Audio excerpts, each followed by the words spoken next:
first and middle fingers and tapped it on the steering wheel. The AC fan was on low. Ice-cold air drifted from the vents. "One thing's bothering me, Herbert," Cole said. "This naked body was only 5 feet from the walk, and you say you didn't see it?" "She was under the blanket," Trevino said. "I don't have any information on that." "Man, you don't got no information on shit." "Listen, you want to talk about this downtown?" Cole said. "Huh?" "Well, what you asking about you don't got no information on?" "Any blanket," Cole said. "I done told you, man," Trevino said. "Them fucking cops. The police took the blanket?" "Yeah. Probably took a nap." Cole wrote down the information, leaving out the witness's opinion as to what the officers had done with the blanket. "So where were you when you first heard the slurping noise?" Cole said. "I just turn up the walk and go for the building," Trevino said, pointing. "Maybe 20 steps." "Any idea what was making the noise?" Cole said. "Yeah, the dude under the blanket with the dead girl." Cole couldn't say anything for a couple of seconds, then said, "Are you putting me on, Herbert?" "No, man, I'm telling you. I thought there was a couple of kids fucking on the lawn." "Engaged in sex," Cole said. "That's what I'm writing down."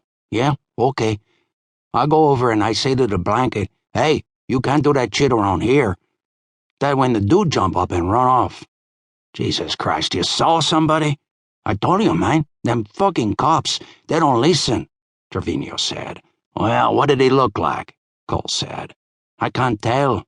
80 degrees, man, that dude had on a snowsuit. Had dark hair, maybe black or brown. Fucker run like hell." "Let's get back to the slurping noise," Cole said. "Any idea what it was?" "Sure," Trevino said. "It was the dude under the blanket. I ain't lying, man. He was under there sucking all over that dead girl." Cole's lips twisted as he pictured it. The guy crouched down underneath a blanket, hungrily sucking at the lifeless flesh. "Lick, lick, slurp, slurp, huh?" Cole said. "You got him, man," Herbert Trevino said. By 7 a.m., a meeting had convened at the University Park Police Station, a red-brick colonial-style building on McFarland Boulevard. Ancient elms, sycamore, and weeping willow trees surrounded the building, and up and down the street rolling lawns fronted 75-year-old homes the size of small English castles. Across the street from the station were 4 tennis courts, which belonged to the city of University Park. The meeting took place in the police conference room adjacent to the municipal courtroom. Present and seated at the conference table were Dallas County Assistant DA McIver Strange, Detective Ben Lewis and Captain Will Utley of the University Park Police Department, and Vernon Shoesole Traynor of the Dallas County Coroner's Office. The last to come in was Hardy Cole, a day's growth of beard on his face, wearing his plaid sport coat and slacks as though he'd rather be dressed in slouchy jeans and a t-shirt. Cole sat down. "Detective Cole," McIver Strange said. "Glad you could join us. By the way, who's your tailor?"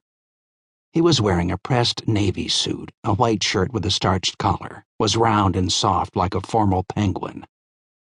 Cole favored Strange with a shit-eating grin, scooted down in his chair, and propped his knee against the edge of the table.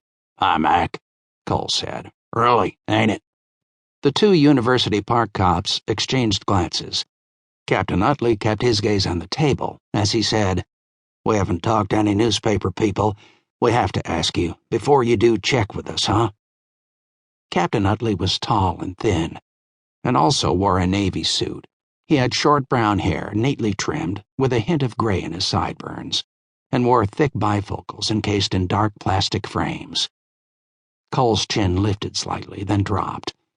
"Yeah, we know. Park Cities, Allah, Mohammed, and all that shit." Detective Lewis was short and thick in his 30s, with a wide face and a thin brown mustache. He folded his hands on the table. "We just work here, Hardy. Something you can't do in this jurisdiction is play the tough monkey." "No," Cole said. "Frank Sinatra already did that, from here to eternity.